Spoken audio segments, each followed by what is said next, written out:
घमंडी जेठानी का फ्रिज। देखो माँ जी, आप बहू जैसी मर्जी ढूंढो, लेकिन बहू मेरे जैसी अमीर ही होनी चाहिए, ताकि हमारा लेवल हमेशा एक समान रहे।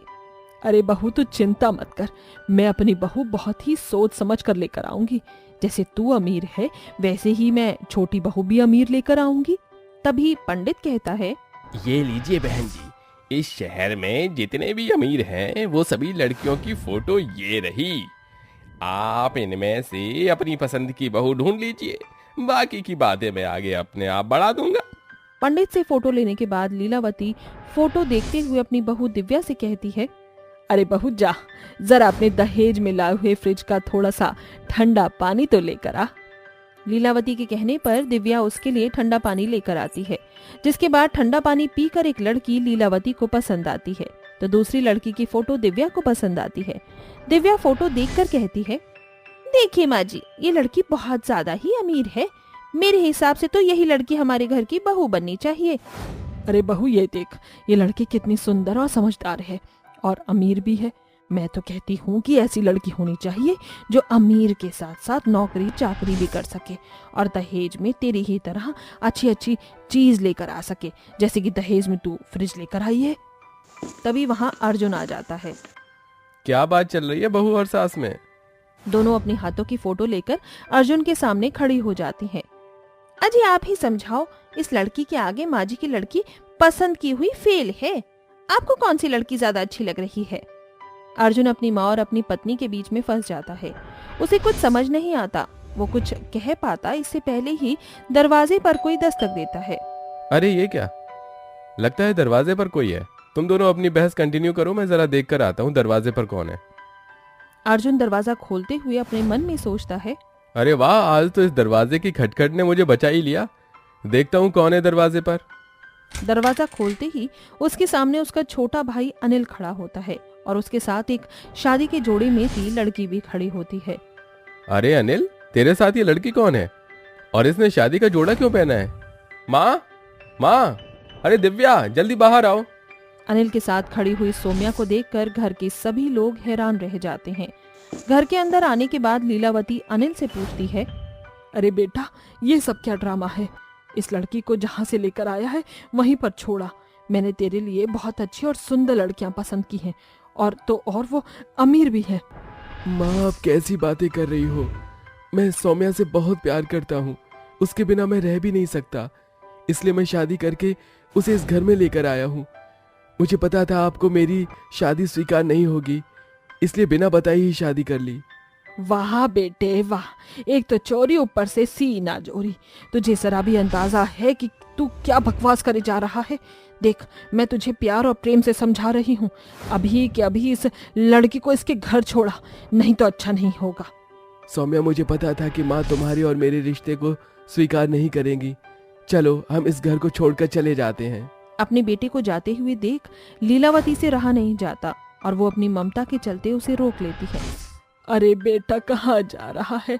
ये घर तेरा है और तू इस घर को छोड़ कर जा रहा है। नहीं, मैं ऐसा नहीं होने दूंगी। मुझे तेरे साथ ये लड़की स्वीकार है। लीलावती अपने बेटे के सामने अपनी छोटी बहू को स्वीकार तो कर लेती है, लेकिन उसके मन में कुछ और ही चल रहा होता है। कुछ ही देर में अनिल अपनी पत्नी सौम्या को लेकर कमरे में चला जाता है। अजी हमारी शादी के फैसले से घर के सभी सदस्य परेशान हैं। तुम चिंता मत करो, सब कुछ ठीक हो जाएगा। कुछ दिन बाद सारी चीजें नॉर्मल हो जाएंगी, ये मेरा तुमसे वादा है। अनिल के कहने पर सौम्या शांत हो जाती है, जिसके बाद अगले दिन जब सवेरा होता है अनिल अपने ऑफिस के लिए निकल जाता है। लेकिन ऑफिस जाते ही लीलावती सौम्या के पास आती है और कहती है, अरे क्या तुम्हें इतना भी नहीं पता कि नई बहू को जिम्मेदारियां समझनी चाहिए और उसे घर के काम भी करने चाहिए? हाँ हाँ क्यों नहीं माँ जी, मैं अभी घर के सारे काम कर लेती हूँ। लीलावती और उसकी बड़ी बहू दिव्या दोनों सोफे पर बैठकर टीवी देख रही होती हैं, तो वहीं दूसरी तरफ सौम्या गर्मी में घर के सारे काम करती है। हे भगवान कितनी गर्मी है, ऊपर से यहाँ आंगन में कड़ी धूप लग रही है। सारे काम करने के बाद अपने लिए थोड़ा सा नींबू पानी बना लूंगी और फ्रिज से ठंडी ठंडी बर्फ भी निकाल लूंगी। सौम्या ऐसा सोचकर घर के सारे काम खत्म करने के बाद फ्रिज खोलकर उसके अंदर से ठंडी ठंडी बर्फ लेती है, जिसके बाद वो उससे नींबू पानी बनाती है और वहाँ खड़ी होकर पीने लगती है। तभी वहाँ पर दिव्या आती है और उसके गिलास में अचानक से अपना हाथ मारती है, जिसके चलते गिलास नीचे जमीन पर गिर जाता है। तुम्हारी हिम्मत कैसे हुई मेरे फ्रिज को हाथ लगाने की? अरे क्या तुम्हें नहीं पता कि ये फ्रिज मेरा है? आप ये कैसी बातें कर रही हो जेठानी जी? फ्रिज आपका है तो क्या हुआ? इसका इस्तेमाल तो घर में सभी लोग कर सकते हैं। तेरे बाप का राज है क्या जो ऐसे बोल रही है? अरे ये फ्रिज मेरे दहेज में आया है, ना कि तेरे। तुम जैसे फकीरों को तो घर के नौकर भी न रखूं मैं। पता नहीं कहां से उठकर इस घर में चली आई है। आइंदा मेरे फ्रिज को हाथ लगा दिया तो हाथ तोड़कर तेरे हाथ में रख दूंगी। दिव्या ऐसे कहकर गुस्से में वहां से चली जाती है, जिसके बाद बेचारी सौम्या बहुत मायूस हो जाती है। ऐसा उसके साथ हमेशा होता रहता। घर के सभी सदस्य फ्रिज का ठंडा पानी पीते, लेकिन ना तो उसकी सास उसे फ्रिज का ठंडा पानी पीने देती और ना ही दिव्या। इसी के चलते अब घर के सारे काम बेचारी सौम्या ही करती रहती, तो वहीं दूसरी तरफ दिव्या किसी भी काम को हाथ न लगाती और सारा दिन अपने कमरे में ही रहती। एक दिन दूसरे गांव से लीलावती की 2 बहनें उससे मिलने आती हैं। अरे बहना, कितनी गर्मी है। हम तो तेरे घर पर आते आते आधे हो गए, गला भी बिल्कुल सूख गया है। पहले तो हमें कुछ ठंडा पानी पीने के लिए दो, उसके बाद हम तुमसे खूब सारी बातें करेंगे बहन।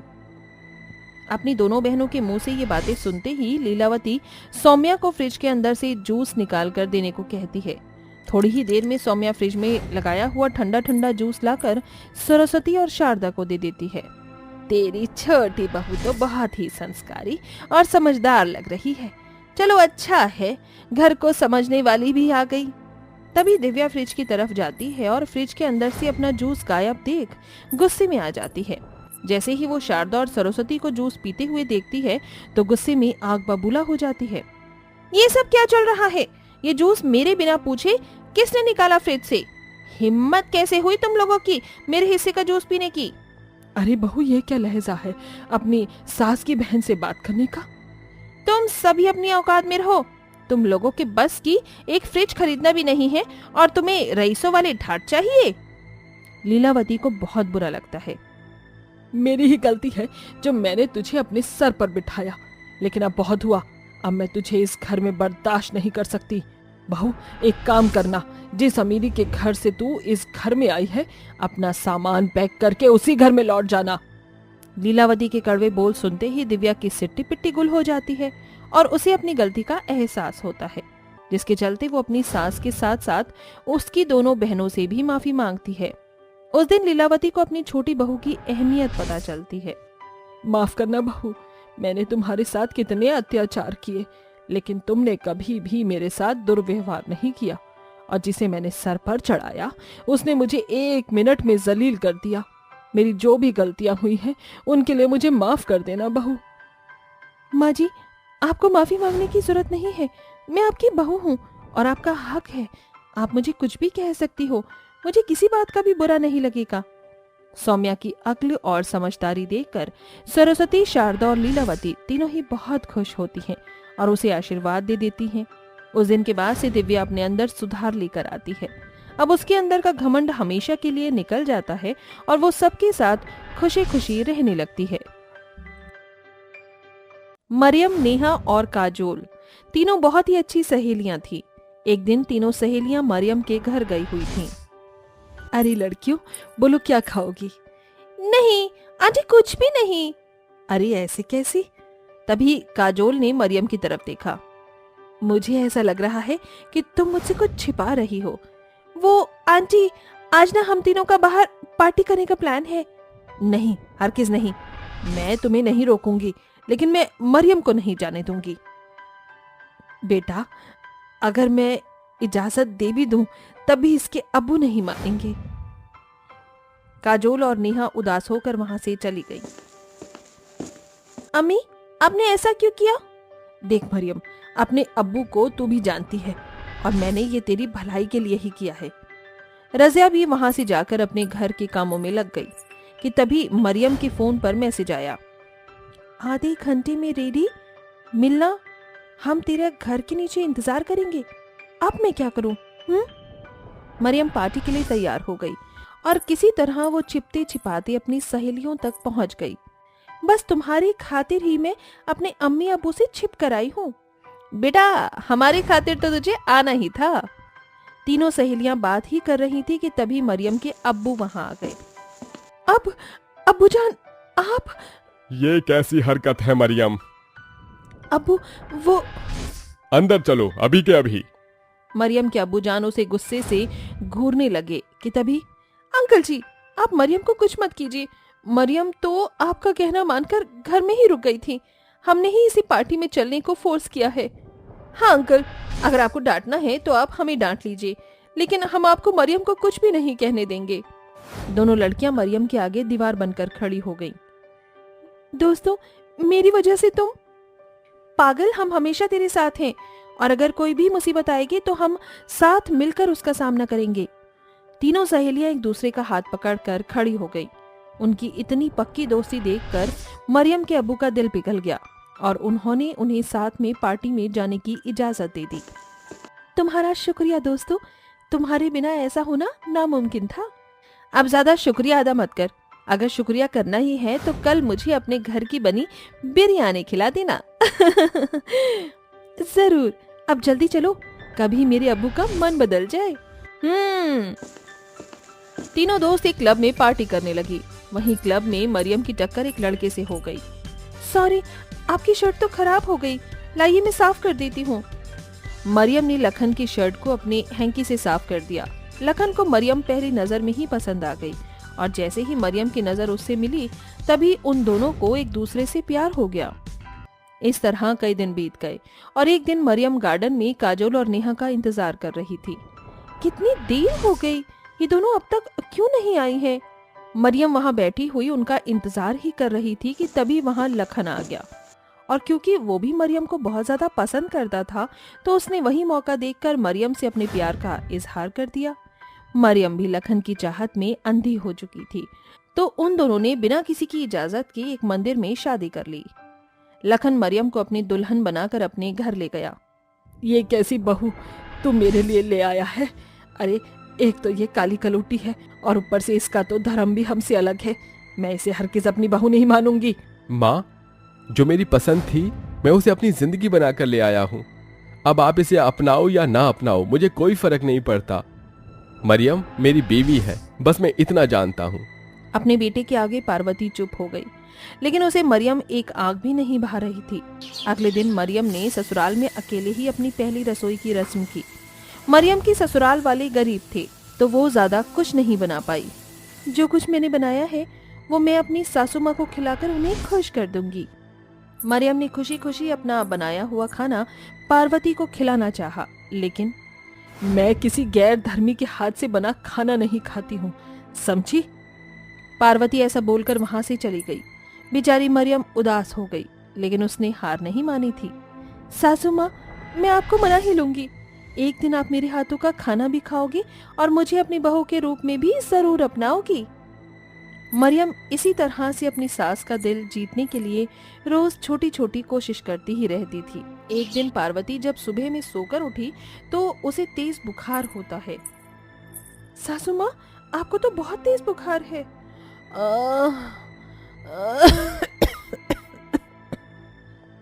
आप चिंता मत कीजिए, मेरी माँ कहती थी कि तेज बुखार में ठंडी पट्टी रखने से बुखार हल्का हो जाता है।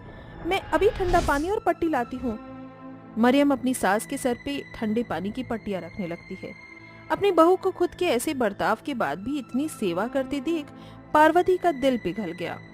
अल्लाह का शुक्र है सासू माँ, आपका बुखार अब कुछ कम लग रहा है। आप यहीं ठहरो, मैं आपके लिए दवाई और कुछ खाने को लाती हूँ। पार्वती मरियम को रोकना चाहती थी, लेकिन वो कुछ भी नहीं बोल पाई। मरियम ने अपने पास जुड़े हुए पैसों में से कुछ पैसे निकाल लिए और अपनी सास की दवा लेने निकल गई। मरियम दवा लेकर तेज तेज कदमों से आगे बढ़ ही रही थी कि चलते हुए वो एक गिफ्ट शॉप के बाहर एक लड़की से टकरा गई। माफ कीजिएगा, मैं जरा जल्दी में थी। कोई बात नहीं। जैसे ही उन्होंने एक दूसरे को चेहरा देखा तो उन दोनों की आंखें भर आई। नेहा, तू? मरियम! दोनों ने एक दूसरे को गले लगा लिया। कहाँ थी तू? तूने हमें बिना बताए ही शादी कर ली? वो बस। क्या बस? पता है हमने किस तरह तेरे ससुराल का पता निकाला था, और हम बस तेरे घर ही जा रहे थे। सच? लेकिन यहाँ तो बस तू ही है। हाँ, काजोल गाड़ी में है, तू भी अब हमारे साथ चल। और ये क्या हालत बना रखी है? हाँ वो बस, अब तुम जल्दी चलो।